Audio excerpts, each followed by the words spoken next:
Hello, I thought I'd do a very quick Catflow Ghost Electronics update of what I've been doing recently. Because I have a bunch of cool new stuff that's happening and in the works in terms of audio and video synth stuff that I thought might be of interest to some people. So the Yowler has kind of been and done, and there are still some more PCBs available from Modular Addict, and I've got a couple that I've been slowly selling. I sold some of the expanders here, so I don't have the original one. But the expander sort of sits on top like a little face shield, and it gives you CV control of the 4 oscillators. And it's something you could pretty easily whip up DIY, but I thought I'd just make one for people who aren't as DIY savvy. Audio jack 3.5, runs through a 330 ohm resistor to an LED that is shining into the light dependent resistors on the top of the old board. So you don't have to do any kind of modification to your existing Yowler, but you can then have voltage control. So I've got a few more of those if anyone wants to upgrade theirs. I'm selling them for like, $9, $10 for the PCB, and then shipping is a little bit. Something that people have been asking about ever since I started shipping the Yowlers is, hey, can it be Eurorack? Because every time I make anything, people say, can it be Eurorack? I'm going to make it Eurorack. Let me make it Eurorack. So here is a Eurorack version that I sent to Superbooth that was quite cool. It has some beautiful little cat knobs that a friend of mine 3D printed for this particular model.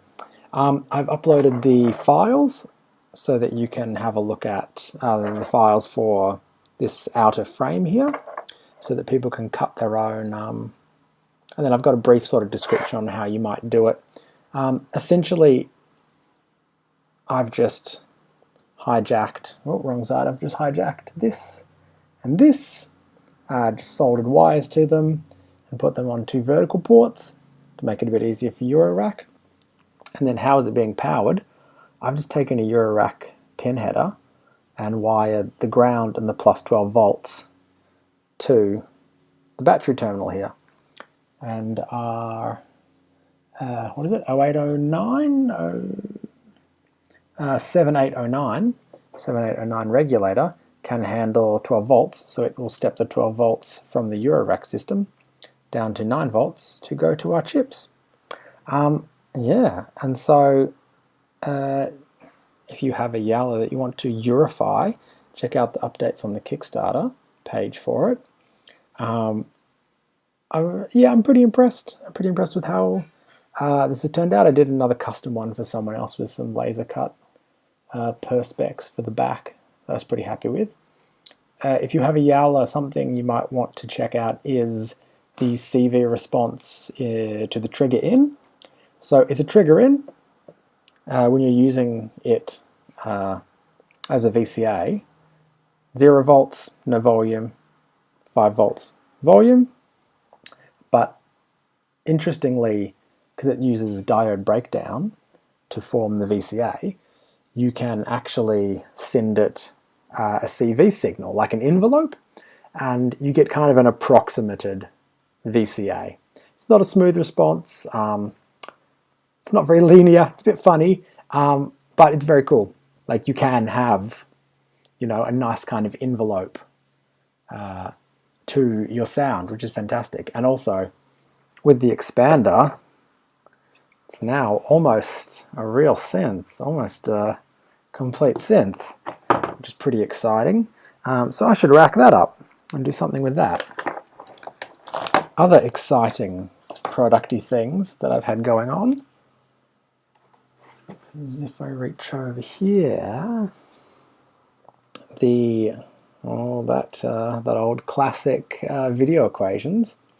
I've been playing with it being Eurorack. So if you don't know, the video equations is a cute video synth that I made probably about a year ago. This will be running some kind of a weird test Yeah, here we go. So this is running some kind of a weird test program that is being totally blown out by the webcam. But beautiful little portable video synth. Mine's got a nice screen on top because I treat myself good. I've been playing around with, could that be Eurorack?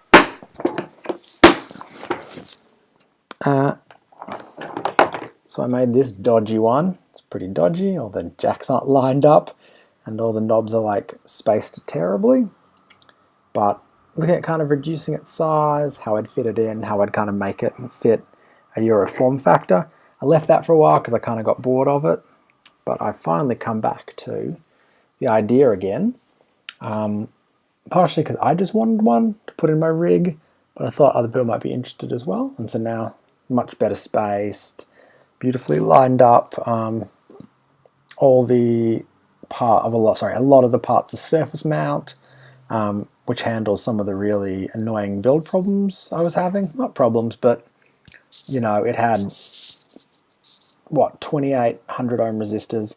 And they were all through hole, and I had to clip every one of them, and that was a friggin' nightmare. So going surface mount has just been a lot easier, and it's quite wide, but you know, whatever. It's still like a quarter of the width of a, you know, Ming Mecha or whatever. So have a cry.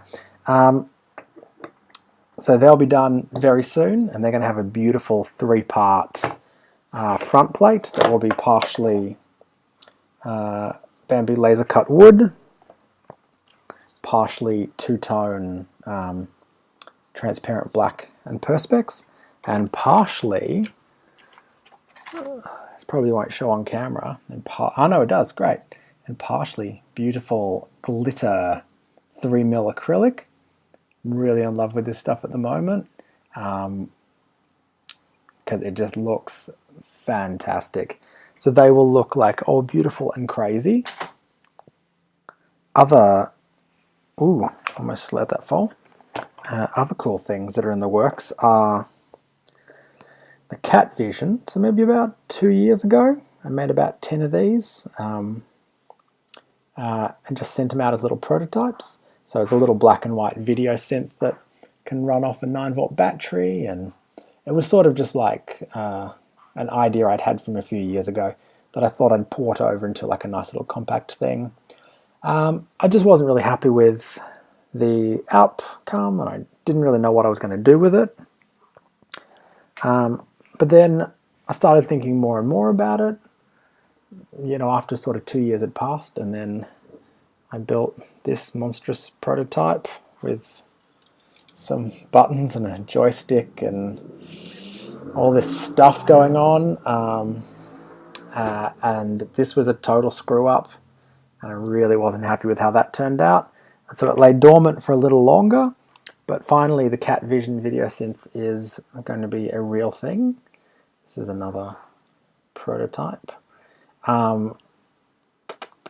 So it's going to be a nice handheld / Euro rack, because you can have a Euro panel for it. Black and white video synth. It's got some lovely looking knobs. I'll be talking more about it. I'm going to launch a Kickstarter for it, so that will really explain it in detail. But it's got like a simple 3D engine in it. It's got a bunch of like cool kind of character generating stuff, audio responsive, all the usual kind of things you might want from a little standalone video synth.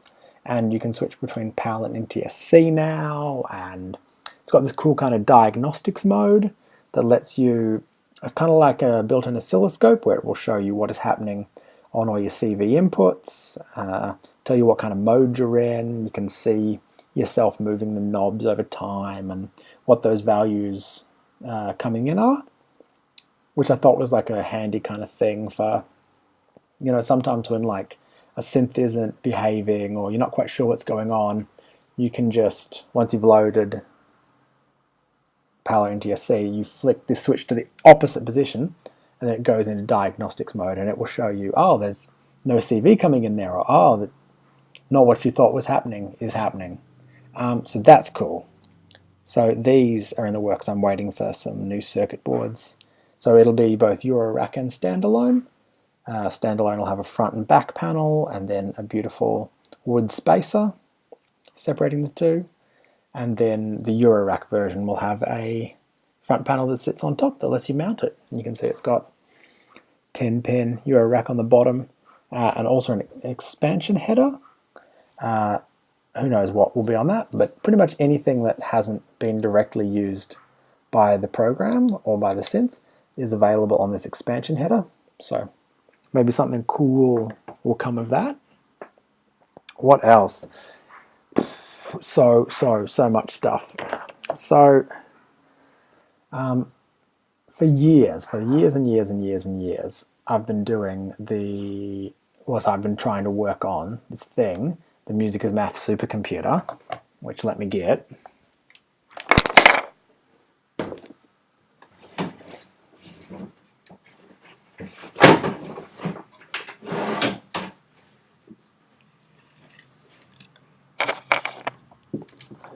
And we are in my beautiful tiny studio. So, I went to Amsterdam to try and design this thing.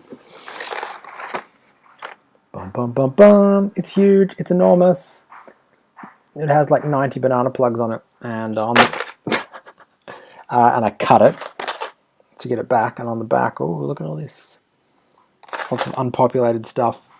It looks pretty ugly on the back because the etching has been inlaid, and some of the liquid plastic stuff I used to inlay it has kind of effed it up. So the idea behind the Music is Math supercomputer was supposed to be kind of like those 101 toolkits that you have as a kid, kits that you have as a kid, where you get to try out a whole bunch of different products. But this is aimed at synthesis and control. So we've got logic gates, dividers, inverters, pots, light dependent resistors, inverters, a built-in speaker, a bunch of LEDs you can tap into, switches, buttons, momentary push buttons, and then a CVN MIDI out with a little built-in synthesizer. So the idea was you sort of build whatever you wanted. You want to build like a custom MIDI controller. You wire it all together, and maybe you make it a keyboard, maybe you make it a sequencer, all this different kind of stuff. Or maybe you just use it as a control surface for another type of synth. So that was so big and complex that I never really got particularly far with it. Had like a nice kind of prototypey thing happening. Put it to one side, and then I started getting more and more like back into the idea and how was I going to do it. And so I whipped up a little board that I thought I could realize this larger work through tiling smaller self-contained logic units. So this one is all through hole, as you can see. It's a bit messy. It's a prototype. Got a Eurorack header, because why not? Then that turned into this, which is relatively similar. I've solved some of the issues that I had with that one. It's all surface mount. It's a lot cleaner looking. And then the idea here is that I can use these smaller boards to replicate those different logic modules, and rather than building one enormous product where I have to solve all the little problems and all the niggling little things, I can build a single board that serves a number of logical functions. So at the moment this one is programmed to be an AND gate, an OR gate, a NAND gate, and a NOR gate. 2 inputs, 1 output. It does that all the way down. And so then now I have all the logic gates that I was going to have in there. And the logic gates are being realized on a little Atmel chip. The speed is fantastic, the response is great, it boots up immediately. In a lot of ways it seems almost indistinguishable from using logic chips. At very high frequencies, it will probably start to break down, as in you probably won't get the response once you pass above the audio range. You can pass into the audio range with the switching here, but once you start to climb, it starts to stagger and it's not catching every single positive clock edge. But if you want to go that fast, then use something else. It's not digital logic. It is digital logic. It's not meant to be in the gigahertz. You're using it as part of a audio system or part of a control system. So that's been cool. And then the final thing that I probably have to look at is the T-bar. So these are available now, and a couple of distributors have them. What is it? It is a T-bar. The T-bar. So Eurorack power header. It's got a header that joins the two circuit boards there. So it's like the throttle of an aeroplane. It's got a beautiful smooth motion.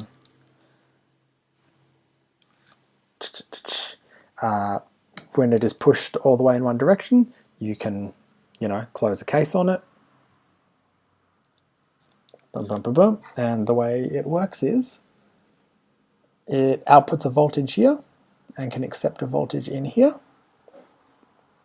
And then on the back here we have these two little prongs that let you select the voltage range. So it can go from -5 volts to 5 volts, from 0 to 5 volts, from -5 volts to 9 volts, and from 0 to 9 volts. So you can select your voltage range, and then if you plug in to this port here, you will interrupt the voltage source, and then it suddenly becomes a passive attenuator. Very cool. So there are a number of these out in the world that are getting about and doing their thing, that I'm pretty excited with, and I've had some pretty good feedback from people on using them as part of their systems. So I think that is probably all. That's probably all I have to really show, and that is tons of stuff. That's like 4 new products and a bunch of sort of updates to other kind of cool stuff. And we are in my studio, my beautiful tiny studio. Let's take a look. That's all my crap. And behind me over here is my video stuff. Over here are my boxes of junk. And let's go all the way down. Boxes of cables. It's fantastic. And you can tell it's small because as I lean backwards, my head is now touching the bookshelf. And as I lean forwards to touch the wall, and then now touching the front wall.